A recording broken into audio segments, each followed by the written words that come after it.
Hey, Chubbies, what's going on? Hey, we're back. Oh, and we've got the TikTok wizard himself. He told me not to say anything about it. We're going right at it, Jay. Yeah. Shea Meredith, third generation iron worker.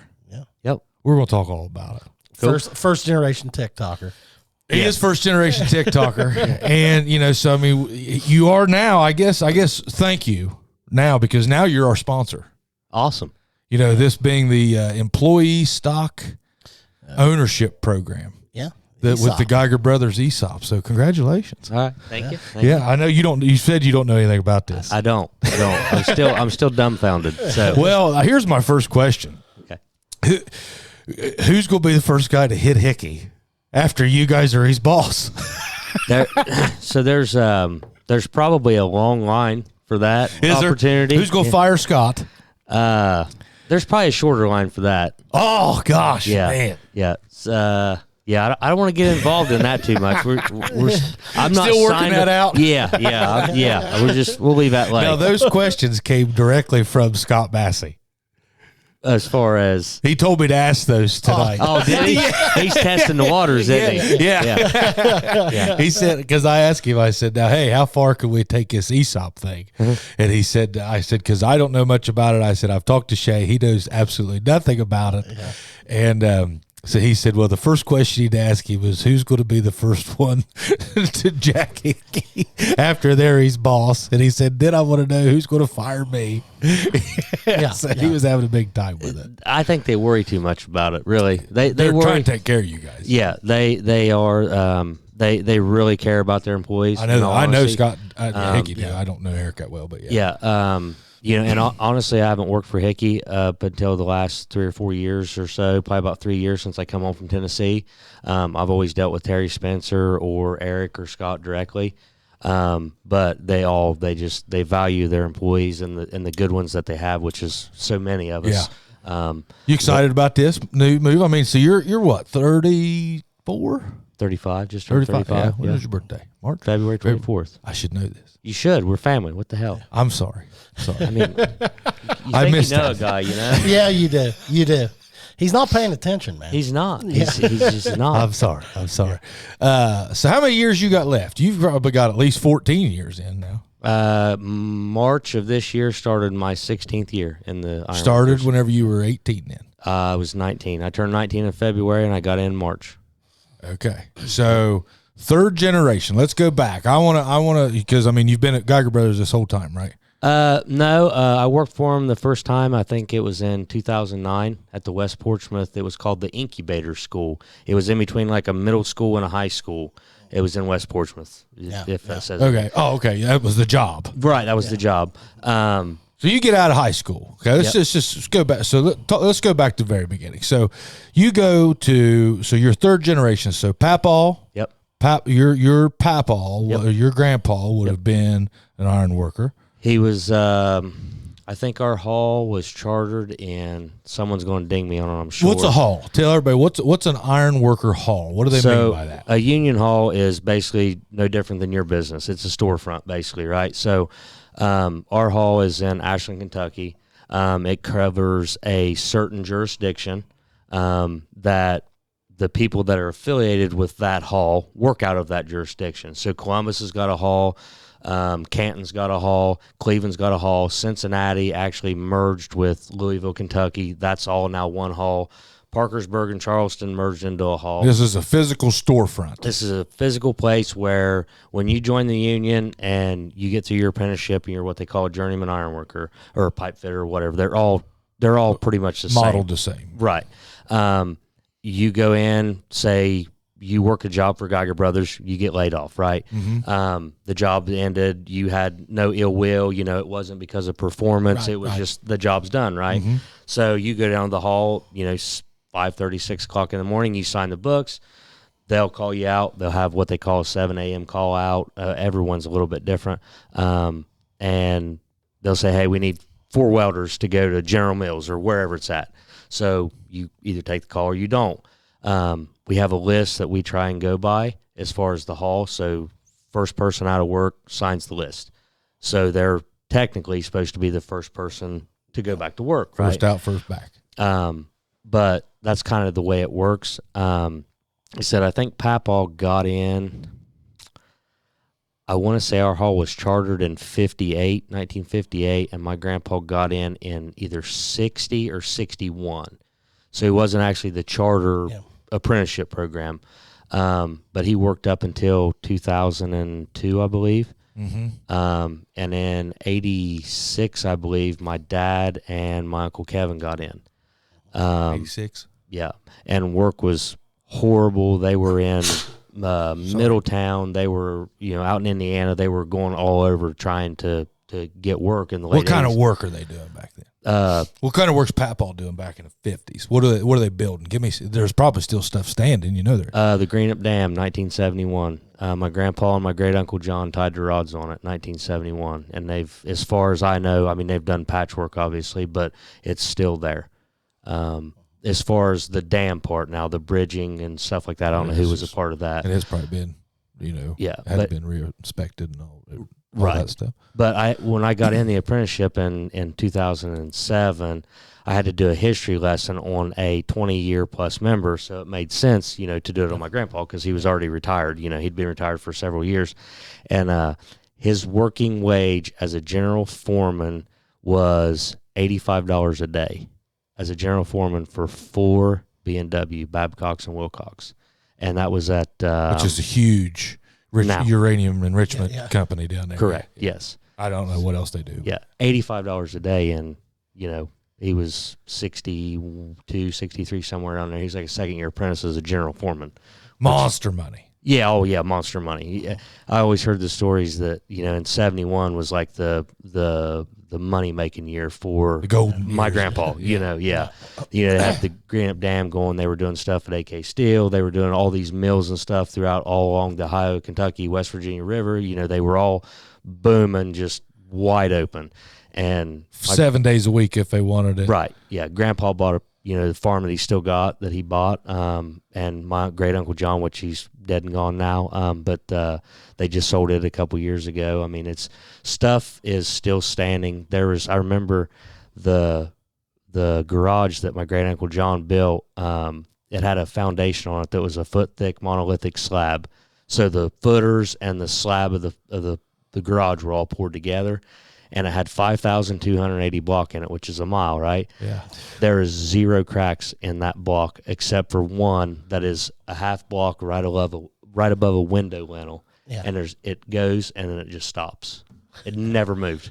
Built in 1971. It's got true 2x6 floor joist in the second story and tongue and groove Barbie Lumber, actually, that's still a local logging company. Yeah. They hand cut all the lumber and stuff that's in that garage. And I actually have a piece of it that's left. It's a solid piece of oak. It's 2.5 inches thick, and it was originally 3 foot wide exactly when it was cut, and it shrunk down. It's 2 foot, 8 inches, 8.25 inches wide now. So it shrunk that much since 1970. Huh. Wow. Yeah. Jeez. It's cool shit. Yeah. Yeah, that's cool shit. Yeah. So obviously you came up with this, like, as you were growing up, you were well aware of the union and everybody working there. Yep. Did you decide at a young age, like, well, that's what I'm going to do too? Well, I originally no. My dad told me I was an idiot if I got into it, that I needed to go to college. Yeah. And then I was working at Smith Springs, which is a local place. They came from Zanesville. They bought the old Lions Saw Shop, I believe, out by the Clary Road.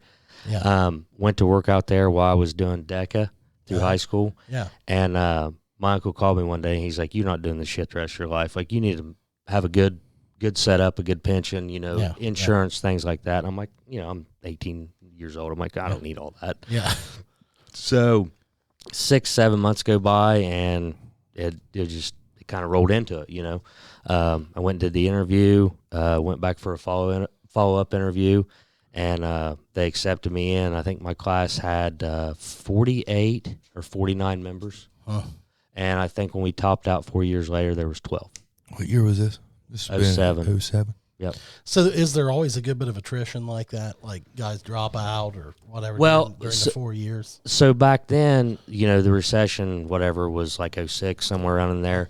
So our work was kind of shitty for a little bit, right? Yeah. So we had guys that lack of a better term, if you didn't know somebody, you weren't going to work. Right. So I was fortunate in that time frame. Your third generation.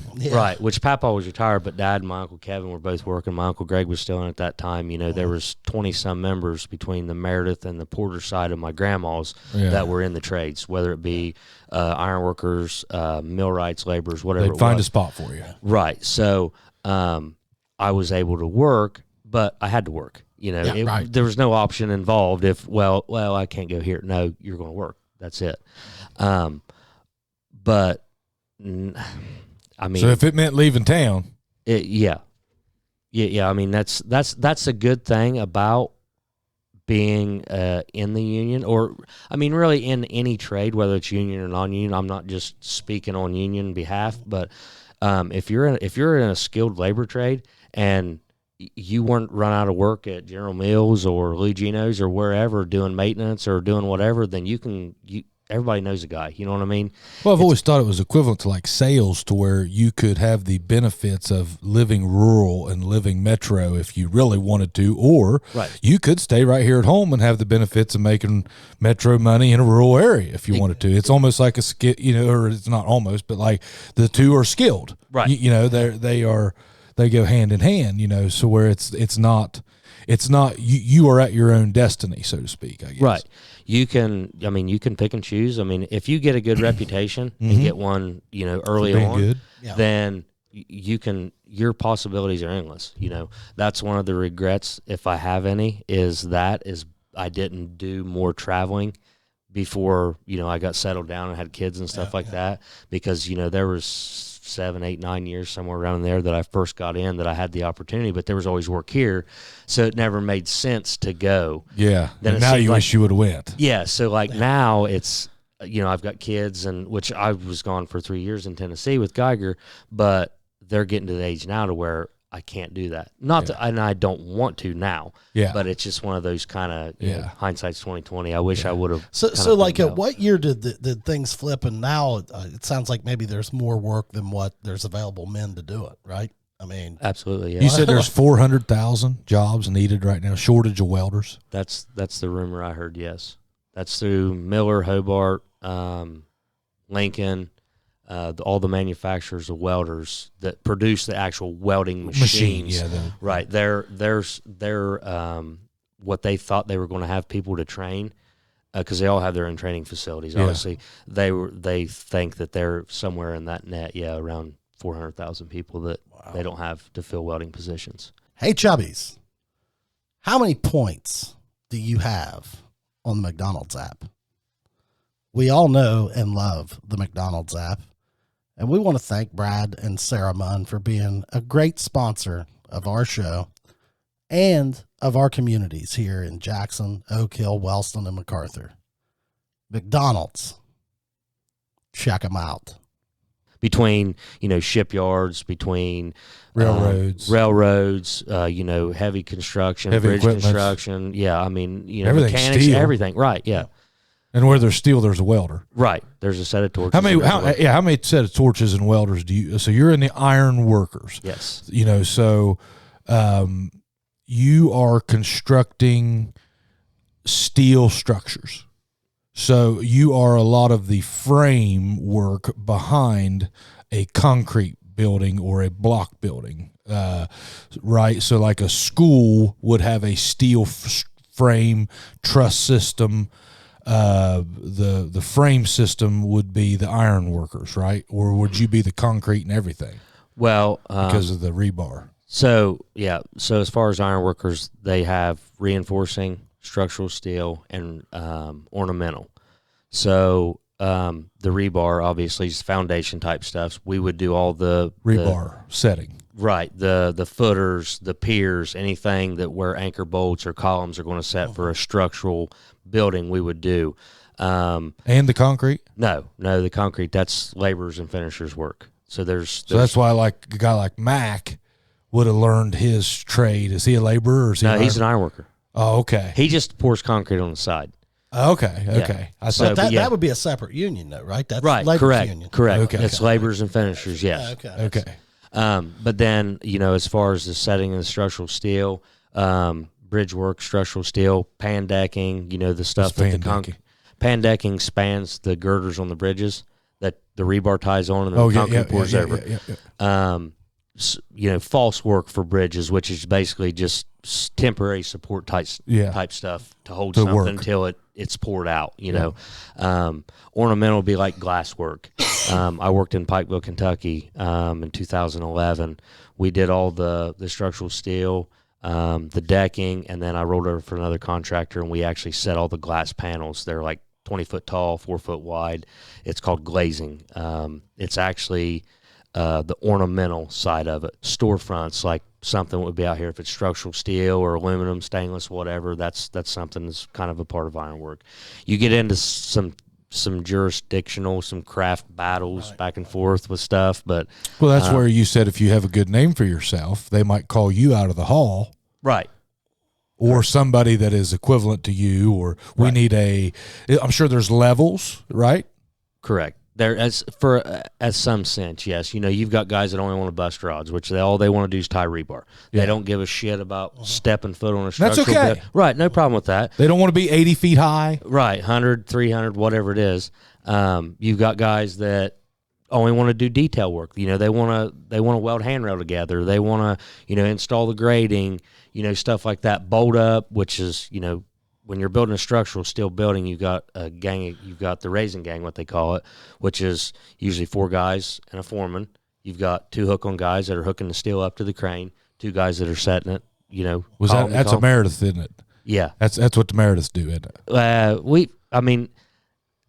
We've kind of been, my upbringing was know a little bit about all of it, and you'll stay working. Don't be a master of one, be a jack of all kind of thing. So your welding, your rods, being able to connect and set iron and stuff like that. No one is ever perfect at anything, so you try and just have a mix of all of it, because you can jump on any crew. Don't want to lead none of them. Right. You can start with the rods, like. For instance, Kiger Creek, there's guys that started on the rods that were good rod busters, and then by the time they got their rods, kind of wrapped up, they started with the structural steel. Well, they could set iron, or they could bolt up, or they could do whatever, and they stayed busy throughout the entire job, all the way to the end whenever the sheeting come in. So it's you can make your own paycheck if you learn a little bit about all of it. Now explain something to me here, Shea. This is something I've always never could figure out. Exactly. So now you work for Geiger Brothers, but you're currently, yes. You're also a member. You hear Scott? He said, "Well, currently I work for Geiger Brothers." Let me re-clarify. You own Geiger Brothers. Yeah. What really is going on? So Shea, currently you're part owner of Geiger Brothers. Yeah. So I want to go on record that I didn't want any of this shit brought up. Okay, I just want that to be on record. Now is so. I mean, what I'm asking is. You're always, are you still a member of the union once Yes. you're employed by a company? Yes. Or how does that interact? Is it just like is it completely separate from your employment, or? Excuse me. So basically, when you sign up with the union, you get through your apprenticeship, or whether you're an apprentice or not. We'll just take me, for instance, right? So, started my 16th year. And the first job I worked for, which like I said was 2009 at West Portsmouth. But from that point on, Geiger Brothers ran slow on ironwork. So they didn't have really anything for the guys they had, so we got laid off, right? Mm-hmm. So we worked through a hiring hall, which our hall, Ashland, isn't actually a hiring hall, but you go down or you call the business agent, business manager, whatever, say, hey, look, I'm laid off. You can either take a call of the hall or you can solicit your own work. So with my uncles being in, the amount of years that they had been in at that time, they're like, okay, we're going to take a week off and then we're going to go here. I've already called so-and-so. I've already called Jason and said he needs, chicken coop built, whatever it is. Okay. So then we go there. So up until... You typically have your whole year planned until layoff season, don't you? No. So like laborers, finishers, people like that, block layers, a lot of them, they're their year's plan. You know, you get pavers, stuff like that. Their year's plan, they can only work in a certain amount of good days Weather. to bad days. Right. You know, I've been laid off more in the winter or more in the summer than I have been in the winter as far as working out of the hall as far as an iron worker, which sounds crazy, but they typically try and start their jobs with the rebar and stuff like that, you know, when it's kind of nastier weather, because rebar sucks. I mean, I can do it. It's always the same up in the air. Right. It doesn't matter. It's either going to be blowing 40 mile an hour or it's going to be steel. Right. So it doesn't matter. Yeah. But they try and get a lot of the grunt work done in the shittier weathers. Yeah. That way, when you do have good weather, if you're sheeting a building, insulating, you know, you're not fighting There's no spring mud in the sky. rains. Right. Yeah. So if you are, you know, let's just like, what do you think would be the best path? Okay, take all of us in the room. You know, we've all got kids. Okay, and you know, we were talking about this shortage, and you know, I think the reason that you're seeing this shortage is, and I mean, I'm going back to 1999, back before computers, and back to like your dad and those guys. You know, I'm a little bit younger than they are, but same type of style back then, you know, no computers. Right. But so back then you didn't really have to log in or nothing, you know, it was more of a filled something out. You hoped you got your name pulled. It just seemed like this like dark and mysterious process to try to get in a union hall of some kind. I can remember trying to get in the heavy equipment operators. At the time I was running heavy equipment in the strip mines, and everybody was like, well, you need to go do this. I took a day off work and went up to Columbus. I think it was up there off of 33, and went up there to the heavy equipment. It was downtown, but I remember going and tried to get in there, and it was like, well, you got to get a card, and you thought you had to buy a card, and nobody knew how to do that. And now you hear these horror stories. I won't mention names, but you hear these horror stories about, well, you know, so-and-so said that if he went to this schooling, he would start off as a fifth-year apprentice and not a first, and then he comes out, and then they told him he's still got to be a first, so he wasted $30,000 on school. So what is the, like, how? Like, just, you know, you're doing it. I mean, what's the truth? So when I got in, they would take you in on what they call a permit, which is basically like your driver's permit, right? Like when you're 15 and a half. Same philosophy. Right, okay. So they're testing the waters to see, because if they bring you in as an apprentice, now this is iron worker specific only. I don't know about the operators or the pipe fitters or whatever. But when I was in, if you got in on a permit, you were going to make full scale, whatever that scale was at the time, your hourly rate. You weren't necessarily paying anything into pension or anything like that. But after 6 months, they would put you in a classification of a year of whatever apprenticeship whatever apprentice year they thought you were best fitted for. Was it a test-in situation? Not that I can remember. I don't remember any I didn't do it, but I know a couple guys that did. It wasn't a test in. It was more like an interview type process. No, not much different from what I understand than what I did to get into the actual apprenticeship. So you work 6 months, they bring you in, they say, what have you done? You know, show us what you've done. Did you do detail? Did you bolt up? Did you connect? Did you weld? Did you do whatever? And then they either take you for another 6 months and let you get that money and not have the time and energy on training you as an apprentice, and then they place you in a class, or they just say, okay, we're going to place him as, you know, a 2-year apprentice or whatever, 2nd-year apprentice or 3rd-year apprentice or whatever. The way I did it was I went down and interviewed, filled out an application, interviewed. I went in directly as a 1st-year apprentice. Didn't matter my skill set, didn't matter anything, and I started from there.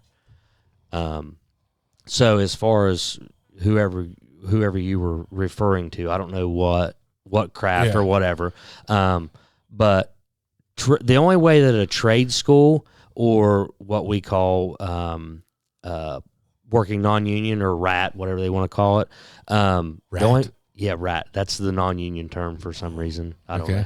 But anyway,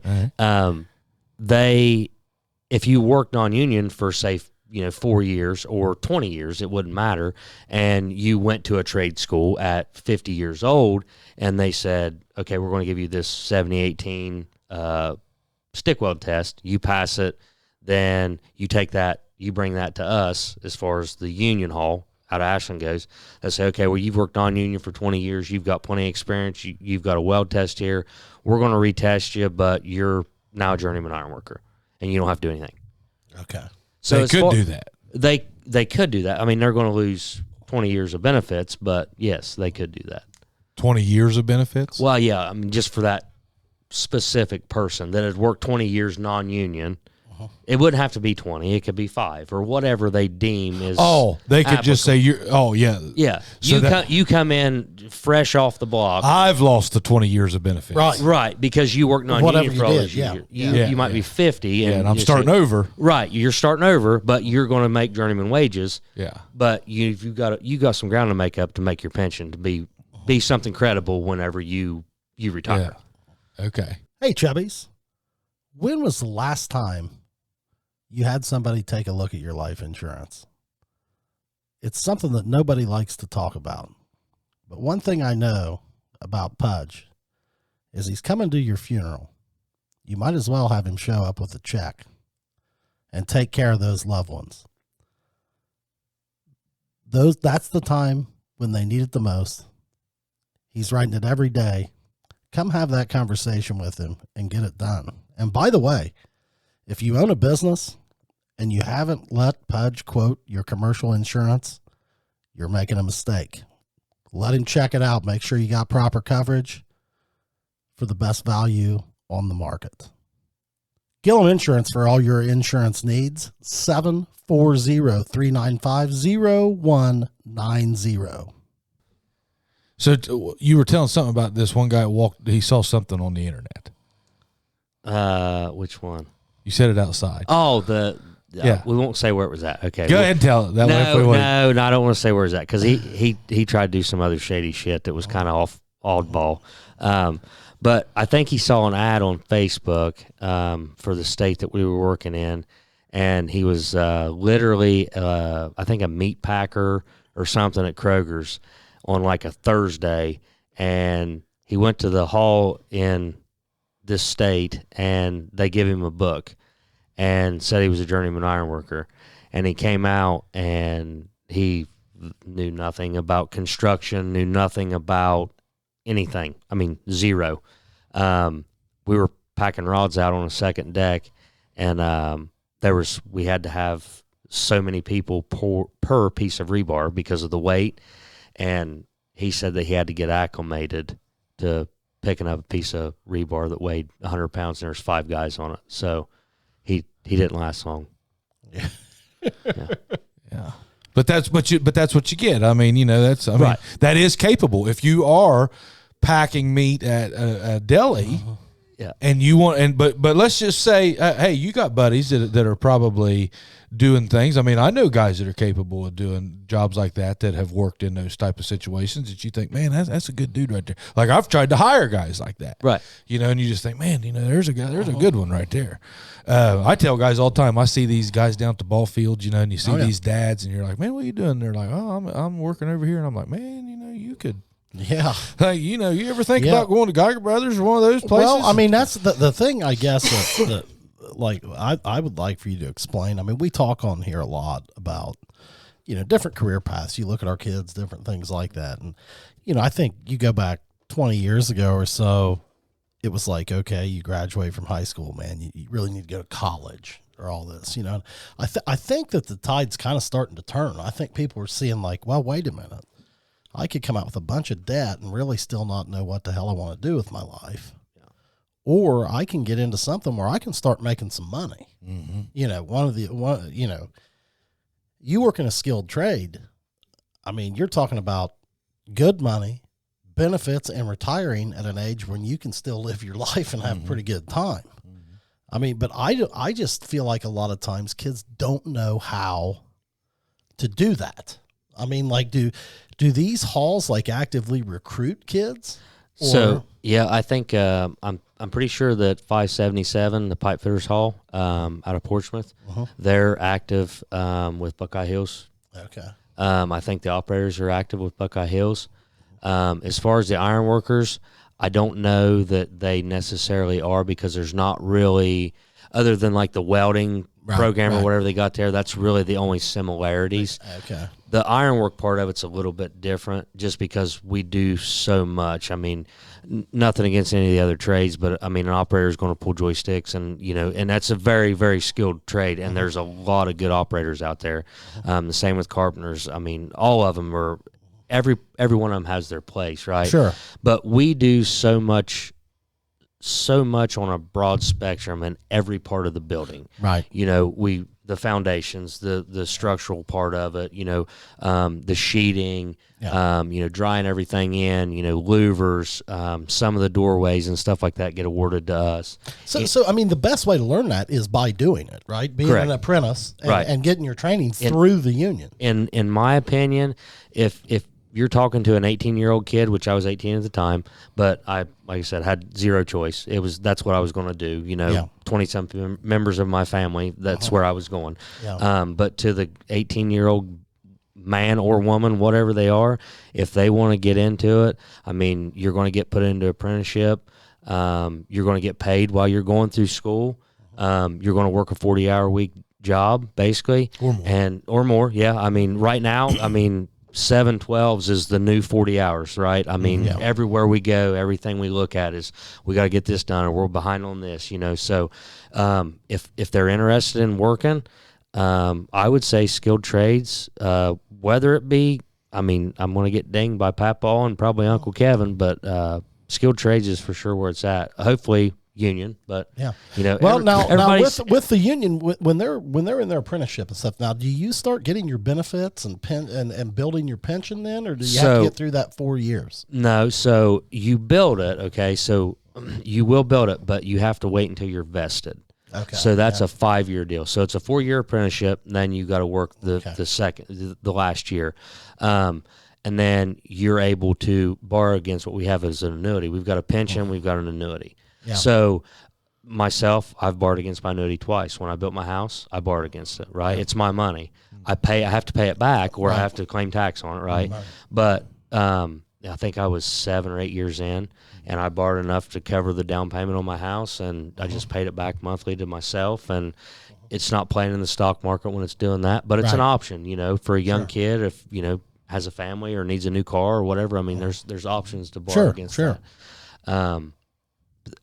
My opinion, like I said, I'm 100% for the union and think it's a great thing. I think that we've come strides above where we were at in '85 when my dad and my uncle got in. So the wages are better. There's a lot of perks to it, and there's good and bads with everything, right? So heck yeah. But in my opinion, skilled trades would be where it's at, absolutely, for sure. Yeah. Whether you like to weld, grind, pick up trash. I mean, it doesn't matter. He always says on the podcast that if you catch your kid and he seems like he's mechanical, my kid seems like technology driven. Like Gibson seems pretty good on computers and stuff. Now I have nothing to compare him to. Right. I'm sure Abram is too. Yeah. I think all these kids are good on computers. Right. But like if you catch them putting together model cars, or there's some kids that just, just like that stuff, Chubby's, we all know this guy, all the folks over at AP Prep. We cannot thank you enough. Look those guys up at apprep.info. We get asked all the time, hey, what happens? How do you get over there? Hey, that's how you do it. You get on apprep.info, you look them up, you set a time for your kid's assessment. They schedule a time, you bring your kid over there, boom, it's done. They get you right in the schedule. And hey, for all you adults, you just show up on Monday, Wednesday, or Thursday night at 5:30, and they got their boxing classes. It's $10, or you can join by the month. So look them up at apprep.info. He always said, then you might want to start introducing them to, the trade. I've sent him a lot of kids that I see, and I'm like, hey, there are kids will tell me like, I want to be a welder. And I'm like, well, what makes you say that? Have you ever welded? No. Well, do you want to weld? And I'll call Massey and I'll say, hey, how can I get this kid in front of a welder? who can weld, who can show him what a welder is, you know. And Massey always sets him up, you know, says, here's what you do. And we go from there, you know. Right. He said that you would have some. He said you got to tell us before you get out of here what some good stories. He said what's a good. He said he would have some of the best stories just about some work over the year. Wild ones. Tell whatever you want, Shea. That's on the spot. You should have mentioned that before we got on here. I know. Well, we might have you back. We might have you back. Of course. Man. You being a part owner of the company. Sponsor. Oh, Yeah. good God. I said, don't talk about it. Hey, now you're the one that texted me and you said, what's a guy got to do to be on this podcast? Well, I just thought it was a cool thing. You're interviewing local people and getting their stories and stuff out. How's this date here? Yeah, but I said, what's the script? And you said, no script. You'll be fine. That's all he said. Yeah. Oh, yeah. And that's pretty much our standard answer. Yeah. Yeah.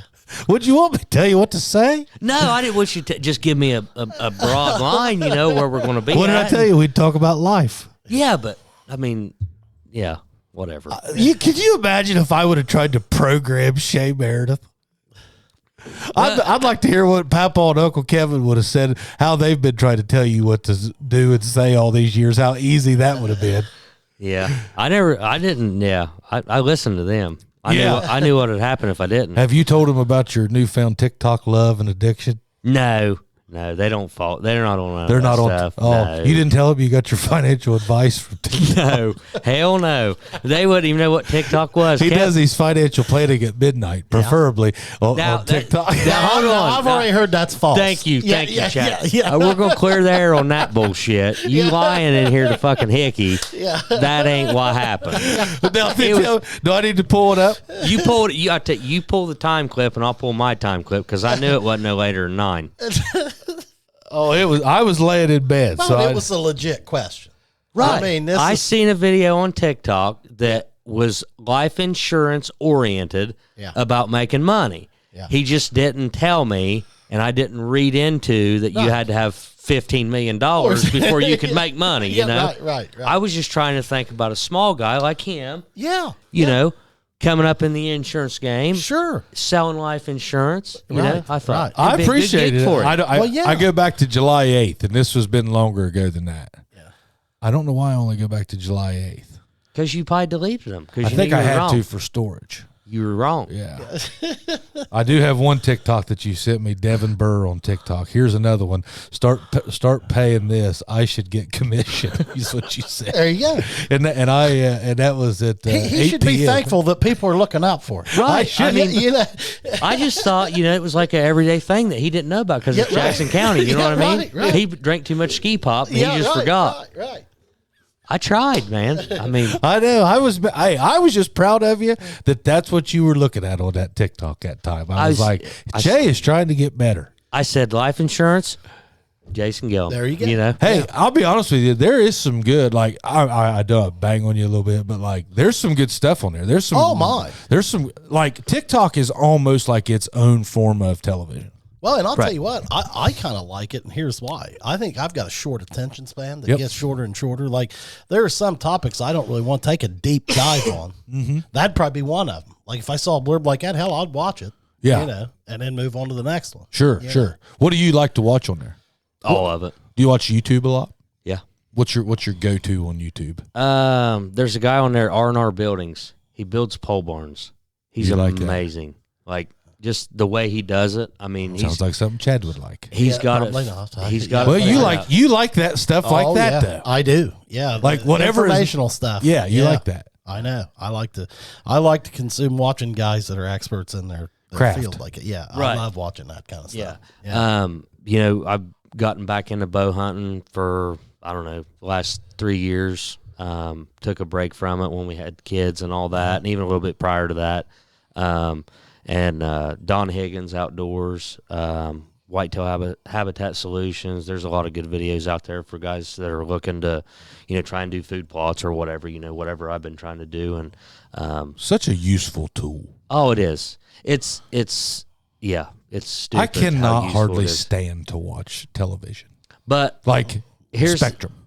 Yeah. Oh yeah, I don't really ever. I mean, if I'm watching Game. anything, it's probably a game or like now I will get into Netflix every now and then. Oh yeah. Oh, yeah. No, A series like but that. like commercials and not like no. live TV, like No. other than Yeah. a game or a fight. like sitcoms and stuff like that. Oh. I'm not sitting there watching that. Oh my gosh, and a commercial anymore? I mean, yeah, just turn it off. yeah, it's nothing for you. No. You know, It's like listening to the radio, man. Mhm. It's hard. Like Yeah. it's easier for me to just flip on a podcast. Mhm. I used to like to listen to like morning sports radio Mhm. and stuff. Well, now all those guys have their own podcast, yeah. so you can just flip over. And Well, there's listen no, to 'em. they've taken the. It's just like us. I mean, you want to drop a cuss word, you don't have somebody breathing down your neck. Yeah, right. It's yeah. free to do whatever you want. If you don't like it, just unsubscribe. Yeah, right. right. You know, I mean, right. the people that are listening to us are our people. Yeah, they don't care what's said. Yeah. No, I mean, they might break our balls a little bit Yeah. about it if they don't like Sure. it. I mean, who cares? I yeah, mean, they know we're not. it's all in good fun. Yeah, we're not being assholes about anything.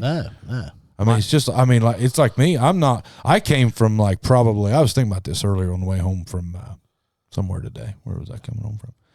Might have been yesterday. Yesterday, I was coming home from Chillicothe, and you text me. I got to thinking. I am a pro union guy on like your stuff, like the skilled worker. Mhm. I come from a union that ruined my job, the Steelworkers Union.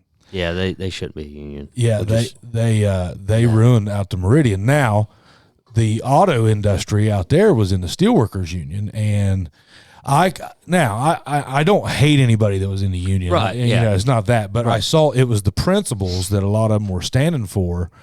That I thought maybe, just hell, the place is on the ground. Right. I mean, Gone. yeah, and they did the same thing down at my dad's plant. My dad was non-union; he was AP Green, and I'm going to get drilled for saying this, whatever. But I mean, I watched him do it, and I'm like, guys, you're not there anymore.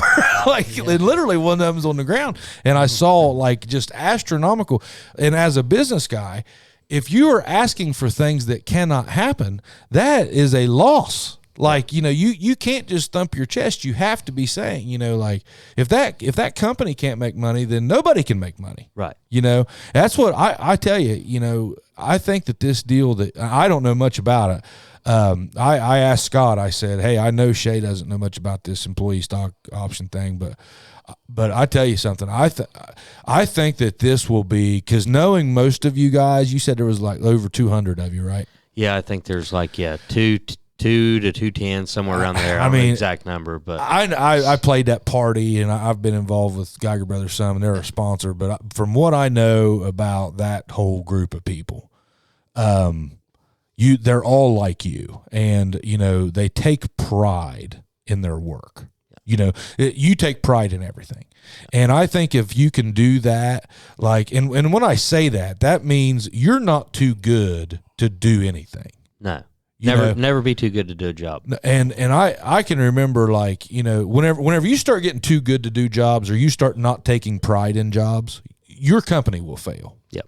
And I feel like you guys will never have that situation. Like, you guys, it's a good thing for you too, because now you're going to really be able to take some even more pride in your work, because you guys, I played that company party, and I'll never forget this. It might have been you, and like, Lauren and guys were coming up to me. Somebody got up there and started singing on my stuff. I don't know. I left early. I had to go. But there was a lot of workers. There was a lot of dresses and dancing going on. Yeah. I had to leave. Yeah. Well, and I mean, how many of these Geiger Brothers soirees have we seen now? A few. Okay. Right, yeah. And I mean, the guys would come over to me and they'd be like, hey, bud, these Scott and Eric and Kyle, they take care of us. Like, I mean, it was, they took care of the I guys. think most people that work there really like working there. Yeah.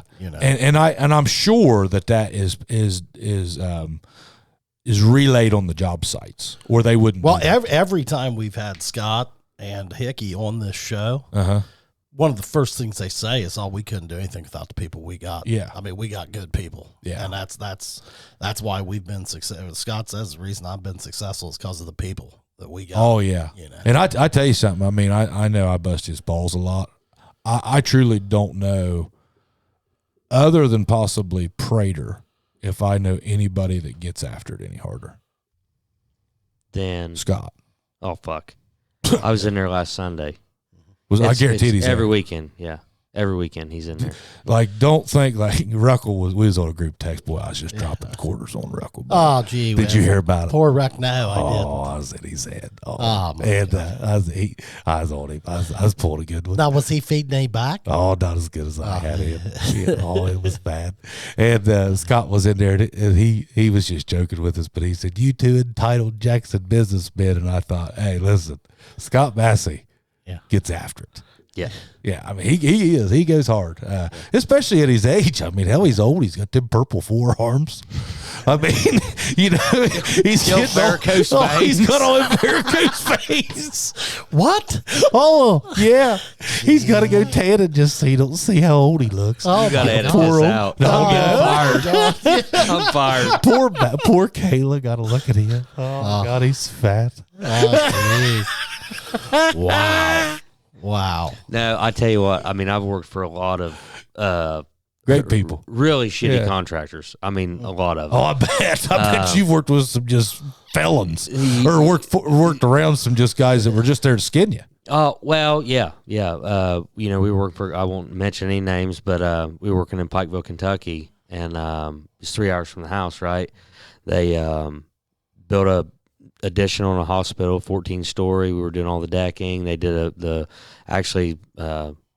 not to get racist or anything, but a bunch of Mexicans set the precast parking garage right beside us. It's a union-built hospital. The contractor and for the garage is non-union, and they hired all Mexicans. Well, it was a prevailing wage job. They weren't even paying their wages what they were supposed to be, Which isn't the Mexicans' fault. No, it's not there. I'm not saying that, but the contractor that hired them, right? Yeah. So we're working side by side with them. Well, He's done no background check. He's just said, give me 12 able bodies. He's thrown a bunch of men into the fire that had no clue. Right, yeah. And they went down because they were making good money, right? Well, then our business agent at the time come down. He's like, he starts talking to them. They run him off site, and they're like, what are you doing? He's like, I'm just talking to your guys. They found out he wasn't paying them no prevailing wage. So our union got them back paid prevailing wage because they were able to take it to court. But that job was it was a union contractor, but they were a bad union contractor. Literally, we had a guy, we were sitting in a 40-foot Connex box, right? You guys know what This that is life and death. Yeah. Yeah. Oh, So we're could building be, right? we're building a 14-story hospital, all structural steel, metal decking, all that stuff. We're taking breaks in the middle of December in a 40-foot metal can, right? We've got a 100-gallon propane tank in the corner, one corner of it when you walk in the door, with one of those small little buddy Infrared heaters. buddy heaters. Heaters, right? There's 30 fucking iron workers in there, right? We're trying to eat lunch, right? There's a guy that is taking a piece of tie wire. There's like these like little welded in hoops that's in the can, from the factory or whatever. He's got a rope above him right atop that heater, and he's got his boots off. Now we're sitting on kegs of welding rods, 5-gallon buckets. Anything you can. Anything we can. Just trying to eat your lunch. Carhartts, trying to eat, a Stay sandwich warm or whatever. and warm. And this fucker's got his socks off, letting them dry out, and he literally starts clipping his fucking toenails. I shit you not. Oh, jeez. My Uncle Greg's eating a tuna sandwich, right? Wrong crowd. Yeah. Wrong. Yeah. Bad. Yeah. It wasn't good. So that's a bad contractor. Yeah. So when you get with somebody like Geiger Brothers that cares about their employees, that will literally call you on the phone and tell you thank you for something, it goes a long way. It really does. Well, they personally fly you so you can get home to see your family. Right. Yeah. Yeah. That's a whole nother story for sure. Yeah. That's a cool feeling, Yeah. Oh, yeah. Yeah, I mean, I've seen your stuff, your videos. I mean, I can tell it's like, hey, he's feeling like a big shot right now. Oh yeah, Kid Rock walking in Tyson McGee with a backpack full of beer, like let's go home. Yeah, And that's nice. On the plane we go. No customs, no nothing. Just Well, Hey guys, huge thanks out there to everybody down at Geiger Brothers Construction. Those guys as a whole unit have just been wonderful for the Chubbies. We appreciate each and every one of you hardworking people out there that listens to us. And thank you, Geiger Brothers Construction, for all your project needs. Give those guys a call, 740-286-0800. we'll come back and see us. Owner, sponsor. Well, you're more than welcome anytime. You're paying for us. Yeah. I ain't paying for shit. No, but, hey, we know that we get a lot of support from Geiger Brothers. So thank you, thank the guys. Thanks for having me. So Yeah, thanks for coming you on. got anything else you want to shout out? Anybody? Any of your crew? Uncle, you've already talked to Uncle Kevin, Papaw. No, I'm afraid I'll leave someone out. So I just won't mention anyone else. We got to shout out, stepdad Greg. Oh yeah, absolutely. I mean, that's he's my working man. on my truck right now. Well, see, we got to shout him out. That's my man right there. Yeah, my stepdad. Yeah, he's retired city worker turned arms dealer. He got put in Facebook jail. He was looking out for me. Love his heart. I mean, he does everything in the world. Hey, listen, he's the only person that I know that's like him. But we were talking one day about ammo or something, and he's like, well, do you have this? Do you have that? And I'm like, yeah, whatever. And he just randomly takes this RC car up for my nephew Braden to chill coffee. And there's a guy in a box van. He's the only guy I know in the world that gets these deals, right? There's a guy in a box van that's got like TVs and fans and just random shit, and he sees ammo boxes, and he's like, what's in that? And he's like, ammo. Well, he just buys them on the spot for like $80. It was like 4 or 5 ammo cans, I think. There was 22, there was 410. Oh, cans. Yeah, the small ammo boxes or whatever they are. But I mean, several rounds of ammunition. I mean, between 22, 410. There was some 223, I think. Some 40 standard stuff. Yeah, 40. Smith and Wesson or whatever. And he texts me. He's like, "I got some ammo." I'm like, "All right." I'm like, "What is it?" He's like, "Come and see me." So I get home from work, I go up. I'm like, "Yeah, I'll take this, and this." So I bought it off of him with the cans for what he paid for it.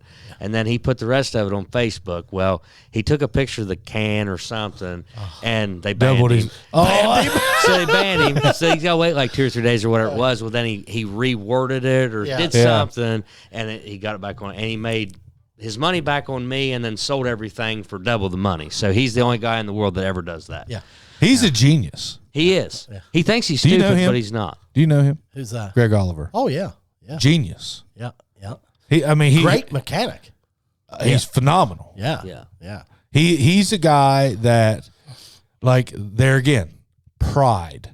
Right. Yeah. Absolutely. Yeah. Yep. If he cannot fix it, it pisses him off. Oh yeah. And I mean, he will not stop till he fixes it. Yeah. He's working on a truck of mine. Actually, it's a 95 3/4 ton, and had the motor rebuilt and stuff in it, and just little problems here and there. It arise. It's a new motor, been rebuilt. This and that, and I don't have time to fool with it. I'm like, hey, what can you get this running for me? He's like, yeah. He's like, well, I got this and this and this, and me and your mom's going here this weekend and doing this and that. Yeah. Then randomly yesterday, he's like, where's the keys at?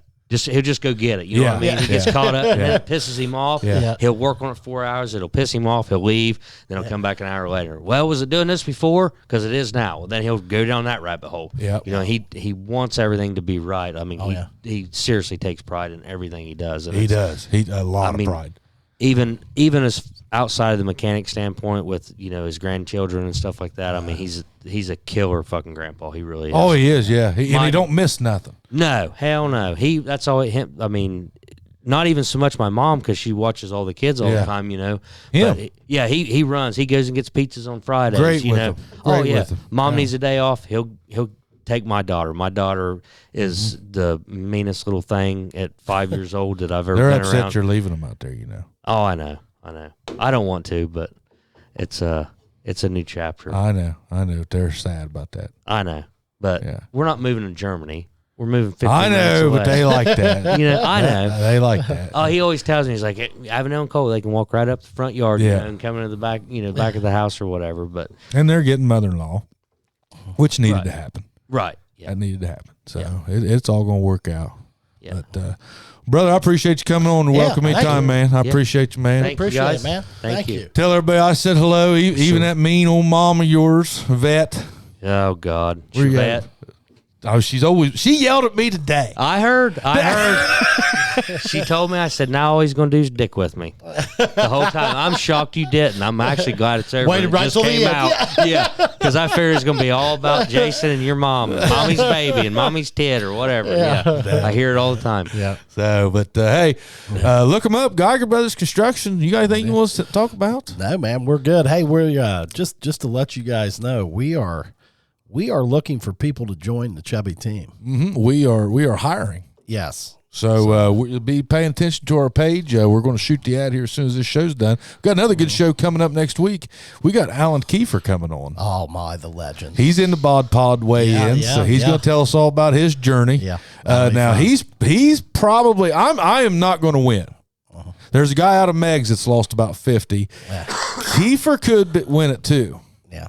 And, hey, Prater's went underground. Well, then I wouldn't be surprised. Nobody's even seen him. Yeah. He's text, but nobody has laid eyes on Prater for now. I haven't laid eyes on Prater in 3-4 weeks. Okay. So I would expect a win then. well, I just showed up over the other night shirtless. Over at the gym, just walked around. That's good. Just Proud peacock. Yeah, I peacocked. Oh, that's what you did. Whenever took the shirt off and just peacocked around the whole thing. Yeah, made sure all the cameras seen me. Yeah. That's awesome. Well, hey, man, check us out next time. Like and subscribe. See you, Chubby. See you.